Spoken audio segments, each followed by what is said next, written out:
Good morning everyone. Welcome back to online course on web development using PHP. We were doing XML basic and this is the fifth part of XML basic concepts.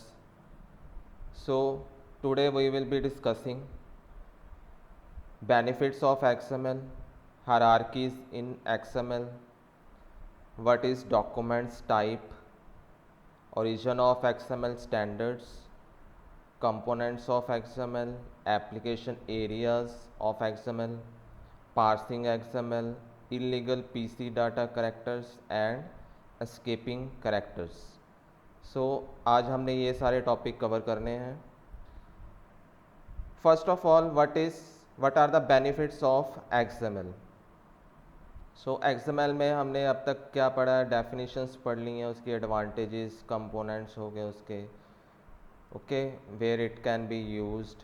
So today we will be discussing benefits of XML.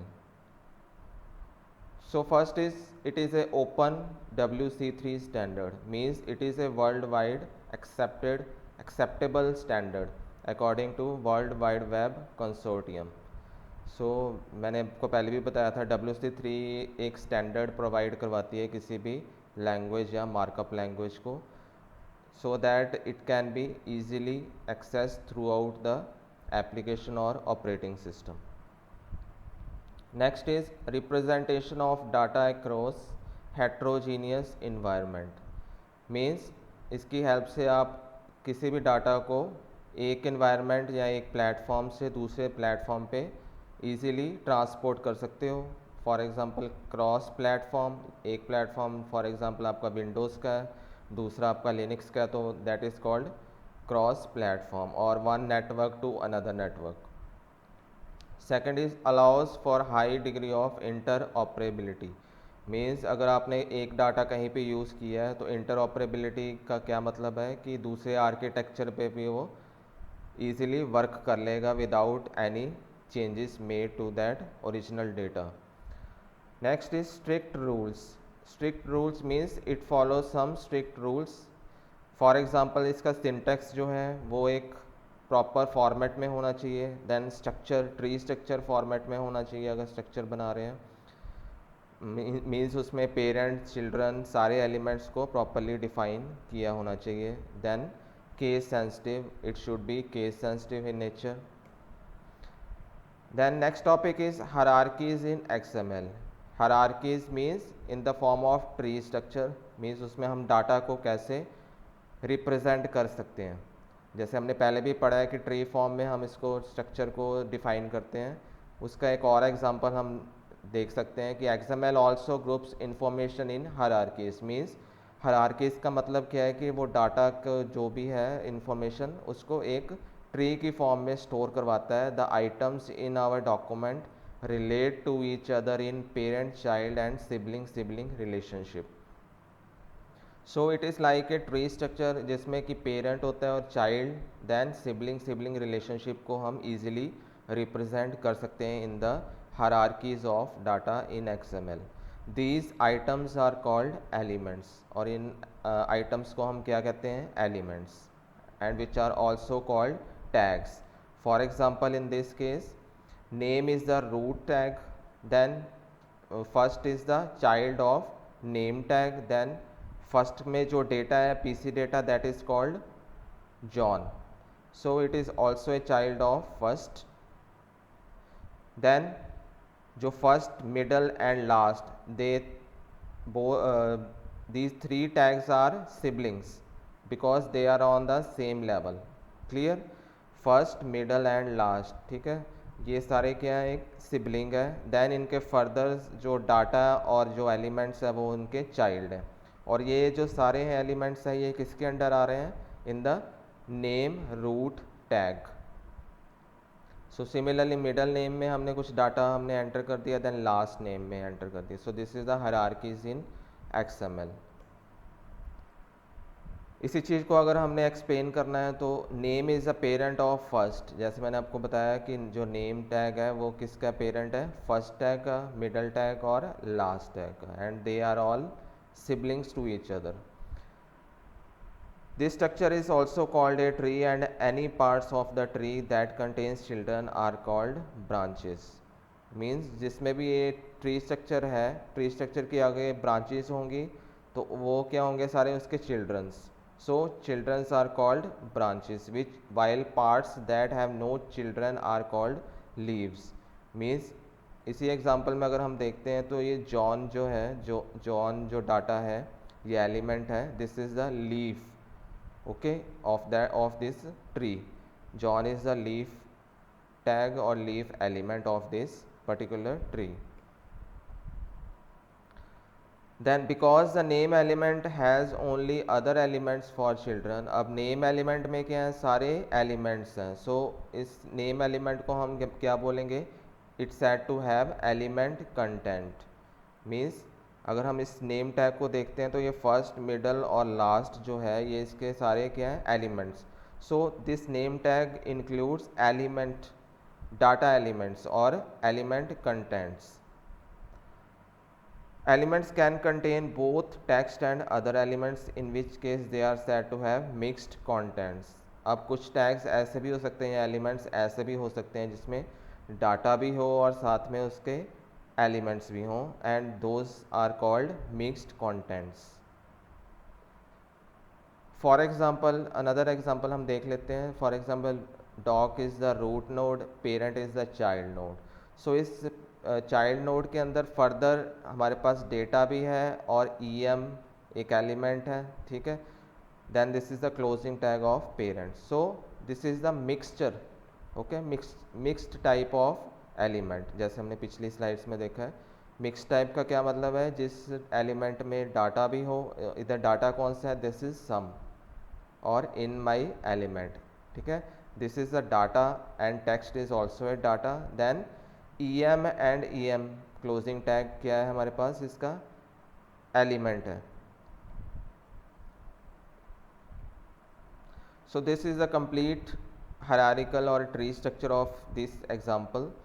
Dog हो गया, उसके बाद parent उसका child है, then child के अंदर हमारे पास PC data, this is some. Then further उसका चाइल्ड है, सब चाइल्ड, जिसको हम सब चाइल्ड कहते हैं, दैट इज़ em में आगे हमारे पास डाटा है टेक्स्ट. देन पेरेंट में आगे डायरेक्ट जो डाटा है वो क्या है, इन माई element.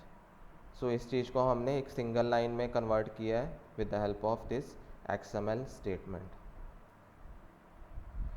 Next topic is document type. So what is document type? Document type क्या है, जो भी हमने स्पेसिफिक अपने अकॉर्डिंग एलिमेंट्स को डिफाइन किया है किसी भी डॉक्यूमेंट बनाने में, which is called a vocabulary, जिसको हम वोकेबलरी कहते हैं, ठीक है ना. तो वोकेबलरी वो जो हम क्रिएट करते हैं वो क्या है, एक तरह का डॉक्यूमेंट टाइप. मीन्स हमें उसमें पता लग जाता है कि किस तरह का डाटा हमने उसमें स्टोर करवाना है by looking at the names or elements. That is, we defined a number of XML elements that all work together to form a name. ठीक है. अब जैसे नेम का कोई भी हमने डॉक्यूमेंट तैयार करना है जिसमें किसी पर्टिकुलर या किसी पर्सन का नेम है, तो उसमें नेम होगा, फर्स्ट नेम होगा, middle name and last name. So this complete combination of elements are called vocabulary. और इस चीज़ को हम किस में डिफाइन करते हैं, डॉक्यूमेंट टाइप. मीन्स ये किस तरह का डॉक्यूमेंट है, एक नेम के रिकॉर्ड का. For example, the top most element must be the name element. अब इसमें हायरार्की कैसे होगी, जो टॉप मोस्ट एलिमेंट है वो कौन से नेम का होगा, नेम. उसके बाद क्या आएगा, first name, middle name and last name, वो उसके क्या होंगे, सारे children. Then there must be information in the first element and in the last element, but there does not have to be any information in the middle element. जैसे हम usually किसी registration form को fill करते हैं तो first name compulsory होता है, middle name और लास्ट नेम ऑप्शनल होता है. सो सिमिलरली वी कैन, हम XML फाइल में भी उसको ऑप्शनल बना सकते हैं, एम्प्टी एलिमेंट उसको डिक्लेयर कर सकते हैं.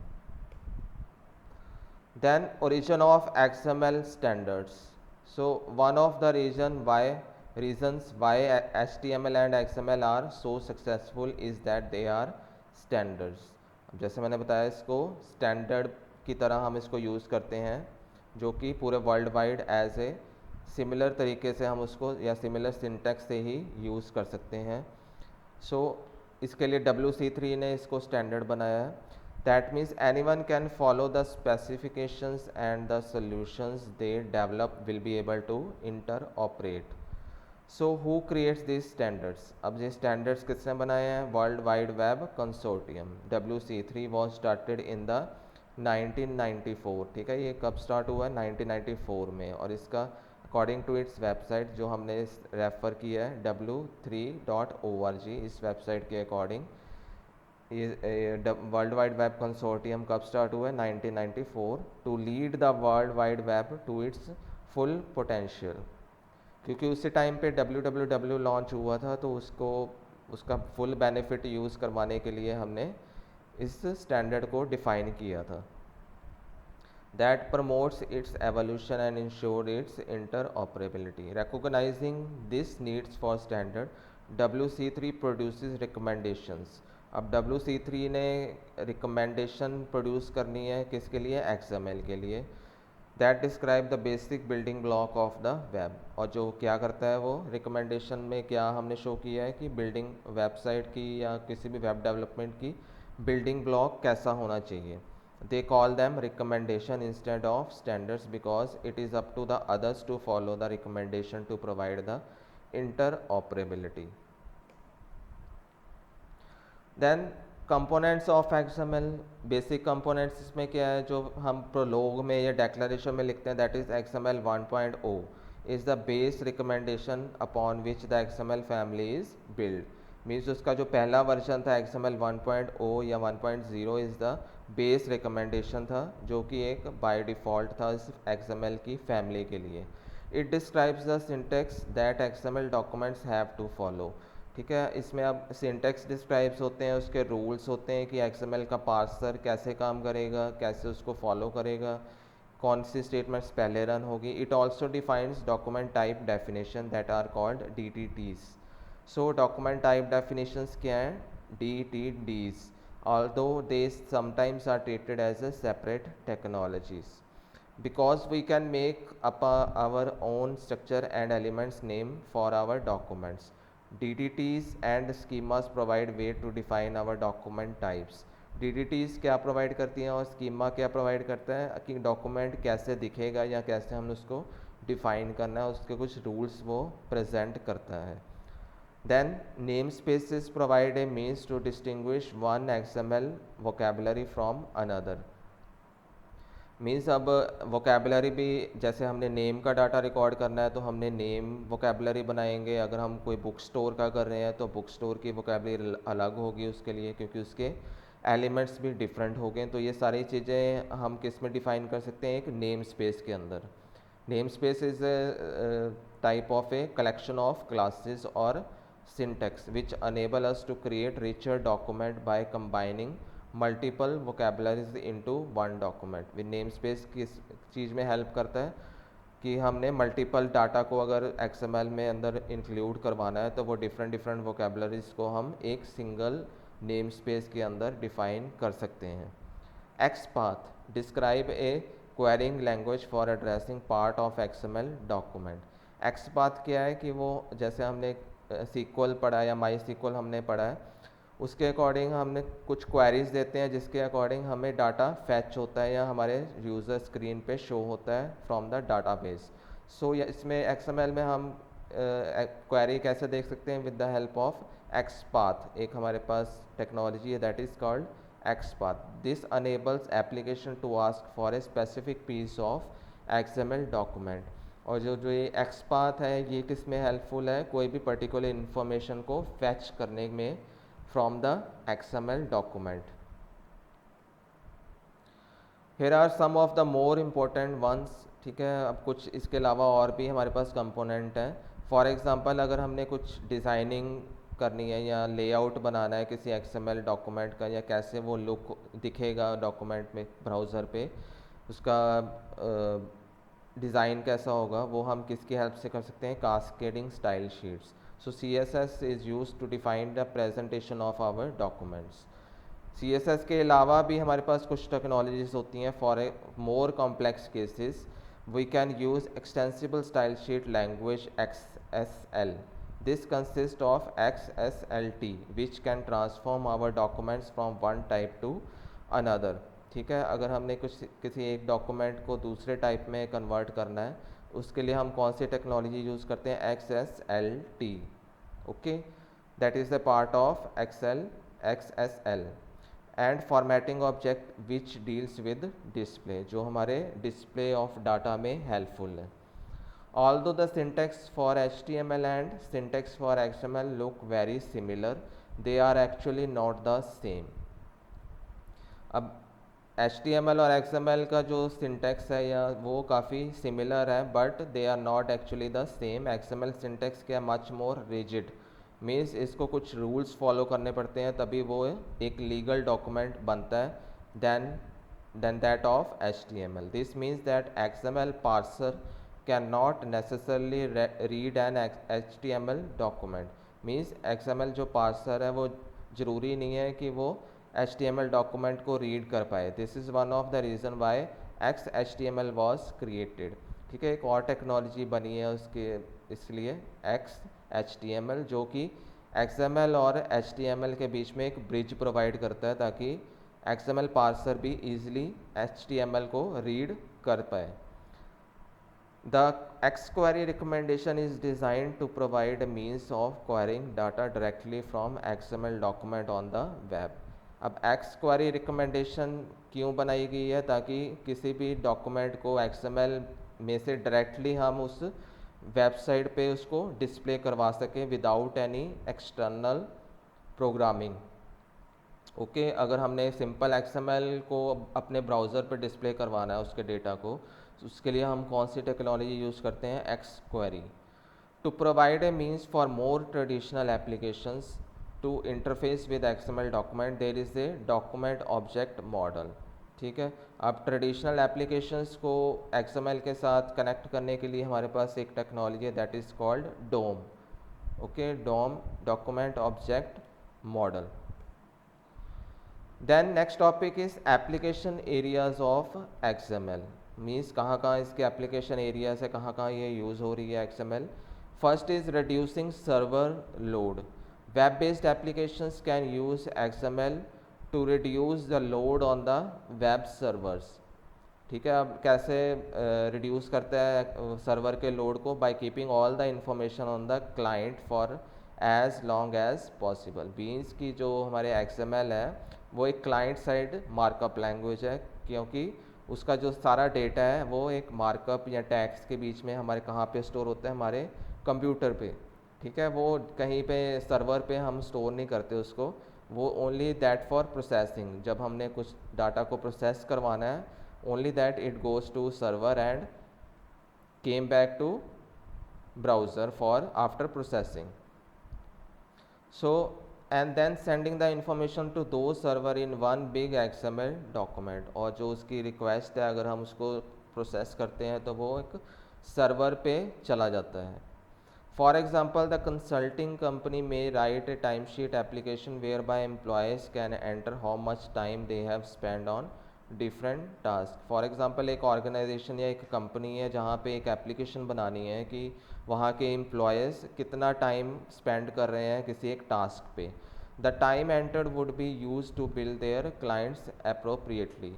Means जो भी time होगा वो उन clients को हमने send करना है या उनको भेजना है. Although employees would often have more than one task to fill, the application could cache all that of the data in the browser until the user was finished. Means जब तक कि वो एम्प्लॉय अपना पूरा काम नहीं कर लेता तब तक वो एप्लीकेशन उस डाटा को सेंड ना करे. Meaning that the browser wouldn't have to send or receive any data from the web server.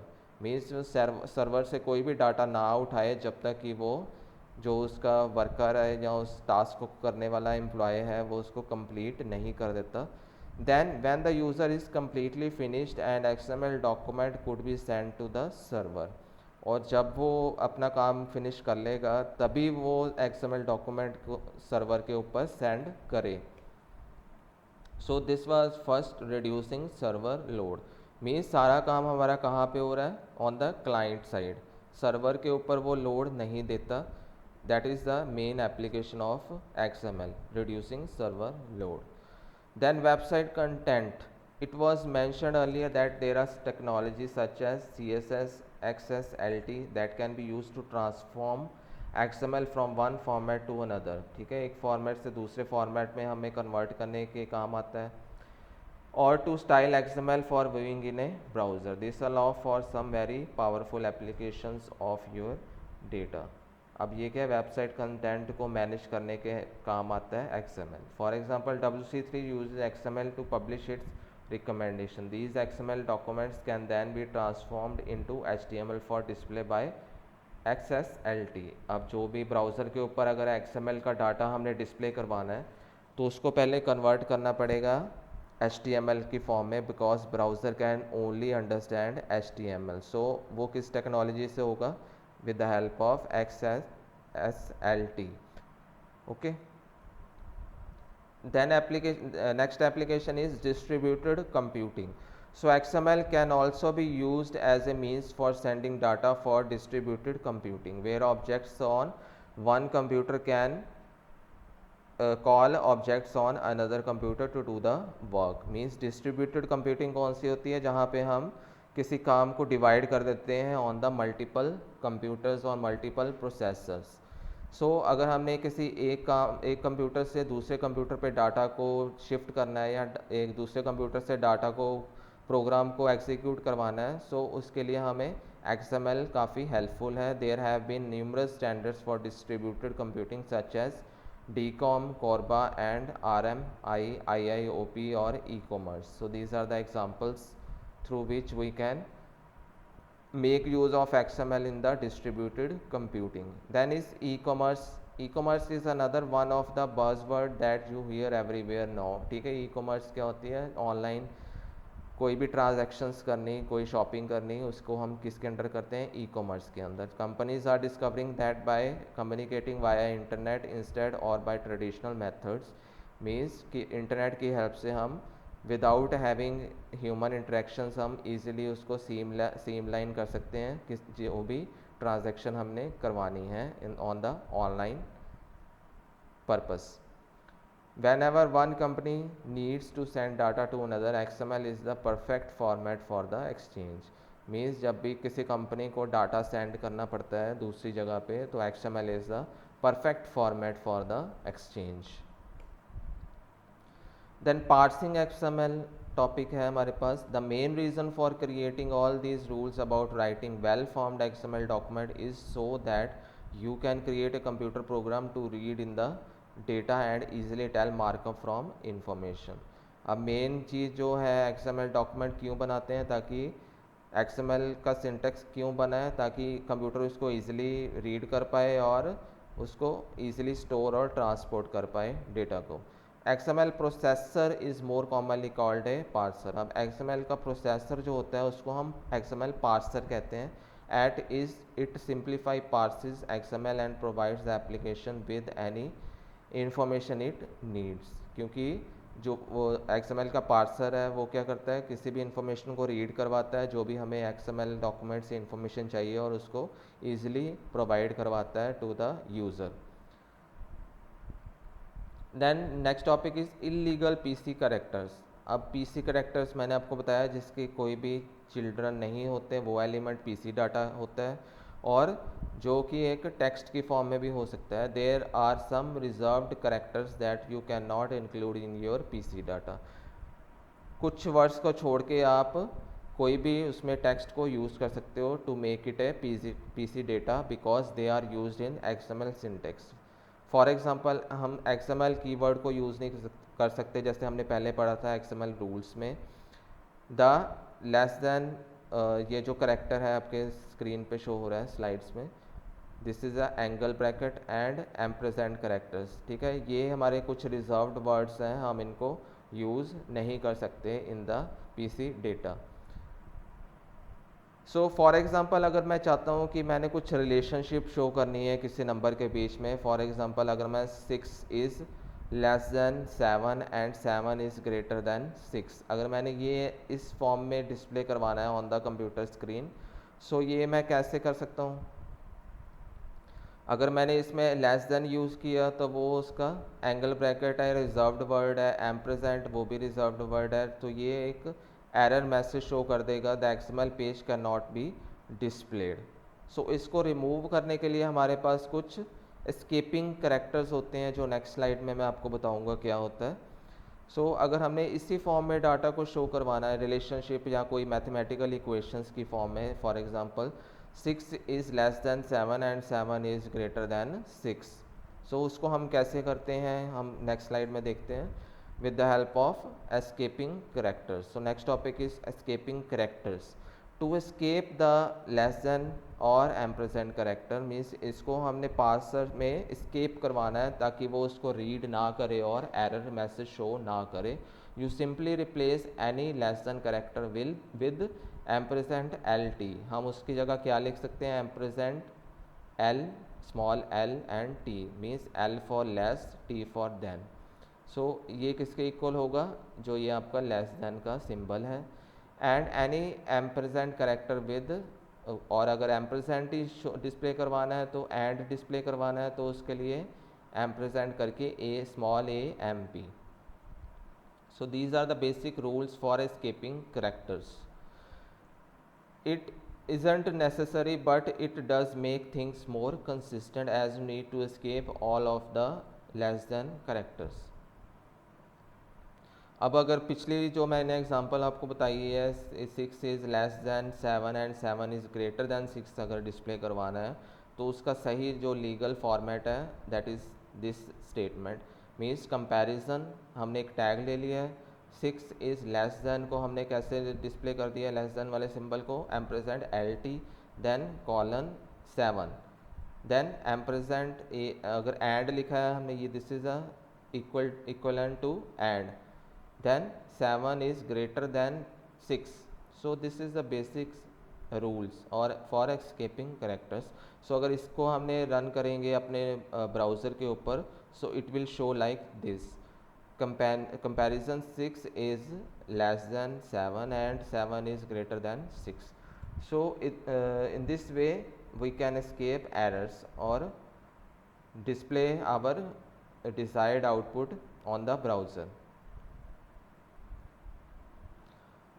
So less than and ampersand are known as entity reference. इनको हम क्या कहते हैं? Entity references. The following entities are defined in XML. Ampersand, ठीक है, ये ampersand character है. Less than के लिए लेस देन करेक्टर है. ग्रेटर देन के लिए ग्रेटर देन. अपोस्ट्रोफी एस, ठीक है, जैसे हमें अपोस्ट्रोफी इन्वर्टेड को सिंगल कॉमा यूज़ करना होता है वो, और हाइफन यूज़ करने के लिए. Legal building block of XML. अब बिल्डिंग ब्लॉक में अंदर हम अगर डॉक्यूमेंट को डिफ़ाइन करते हैं तो उसमें लीगली हम किसकी हेल्प से कर सकते हैं? DTTs. Document type definition allows the developer to create a set of rules to specify legal content and place restrictions on the XML files. Means ये कुछ रूल्स प्रोवाइड करता है DTTs to make the our document legal. If the XML document does not follow the rules contained within the DTT, the parser generates an error. अगर हमने DTT के according हमने अपना XML document तैयार किया है तो उसको पार्सर अगर कोई भी एरर आता है, एरर शो होता है तो वो डॉक्यूमेंट क्या है? रन नहीं होगा.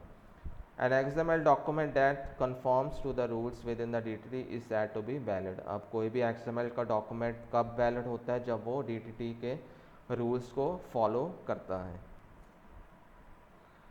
The next topic is why use a DTT. DTT हमें क्यों यूज़ करना चाहिए? The single DTT ensures a common format for each XML document that references it. Means कोई भी एक सिंगल डॉक्यूमेंट DTT को रेफर करता है for any rules and references. An application can use a standard DTT to verify that data that it receives from the outside world is valid. Means अगर हमने कोई भी XML डॉक्यूमेंट रीड किया है किसी भी ब्राउज़र से या किसी भी सर्वर से तो हम उसकी वैलिडिटी कैसे चेक कर सकते हैं? With the help of DTT. अगर वो DTT वेरीफाइड है तो वो डॉक्यूमेंट भी एक लीगल डॉक्यूमेंट होगा. A description of legal valid data further contributes to the interoperability and efficiency of using XML. Means जो भी लीगल डॉक्यूमेंट होगा वो एक इंटरऑपरेबिलिटी फीचर प्रोवाइड करेगा और उसकी एफिशिएंसी भी बहुत अच्छी होगी. सम एग्जांपल DTT डिक्लेरेशंस की कुछ एग्जांपल्स देख लेते हैं. For example number 1 the empty element. अब एम्प्टी एलिमेंट हमने कैसे किया, क्या मतलब एम्प्टी एलिमेंट का, जिसमें कोई भी डेटा नहीं होगा. फॉर एग्जांपल एलिमेंट बूल. अब ये एक्सक्लेमेशन साइन का मतलब क्या है कि ये हमारा एक DTT का सिंबल है, DTT का रूल है. हम कैसे डिफाइन कर सकते हैं, एक्सक्लेमेशन एलिमेंट कैपिटल में लिखना है आपने. Bool is the element. Then element में हमने उसकी प्रॉपर्टी एम्प्टी छोड़ दी है because it is the empty element. So empty element की जो वैल्यू है वो या तो ट्रू होगी या फॉल्स होगी. सो बूल जो हमने ये डिक्लेयर किया है, इसको हमने यूज़ किया है बूल, उसकी वैल्यू हमने ट्रू सेट कर दी है क्योंकि वो एक एम्प्टी एलिमेंट है. For example number 2 element with data. ये first one was empty, second one is with data. So data में अगर हमने मंथ डिफाइन किया है, सो मंथ इज़ द, हमने क्या बनाया है इसको पीसी डेटा. मीन्स इसके फर्दर आगे कोई भी चिल्ड्रन नहीं होंगे, वो लास्ट वन होगा, लीफ नोड होगा जो मंथ होगा. सो मंथ में हम क्या डिक्लेयर कर सकते हैं, अप्रैल. सो अगर हमने अप्रैल को डिक्लेयर करवाना है अपने डॉक्यूमेंट में, हम कौन सा टैग यूज़ करेंगे, month. So similarly you can see month, this is a month, means April is a month. So this will be the valid XML document. Then there are some cautions or concerns regarding DTTs. कुछ हमने जो feature है जो हमें देखने चाहिए वो कौन से हैं इसमें. All elements declaration begin with element and and with closing tag of angle bracket. Means जो भी हमने DTT में रूल्स डिफाइन करने हैं या डिक्लेयर करना है उसको स्टार्टिंग एलिमेंट से करना है और उसका एंड एंगल ब्रैकेट से कर देना है. The element declaration is case sensitive. जैसे XML में केस सेंसिटिव है उसी तरह से एलिमेंट डिक्लेरेशन DTT में भी केस सेंसिटिव होगा. The programmer must declare all elements with in the XML file. Okay, so all elements किस में डिक्लेयर करने हैं हमने, XML के फाइल के अंदर. Elements declared with the PC data content model can not have the children. Means जो भी डेटा हम PC डेटा के नाम से डिक्लेयर करेंगे उसका कोई भी आगे फर्दर चिल्ड्रन नहीं होगा. When describing sequences, XML document must contain exactly those elements in exactly that order. Means उसका जो डॉक्यूमेंट है उसका सीक्वेंस एलिमेंट्स का वो भी एक रूल को फॉलो करना चाहिए. So this was all about XML basics. I hope आपको सारे टॉपिक समझ आ गए होंगे. फिर भी अगर किसी भी स्टूडेंट्स को कोई भी डाउट है तो वो मुझे कमेंट सेक्शन में फीडबैक दे सकता है. So thank you so much.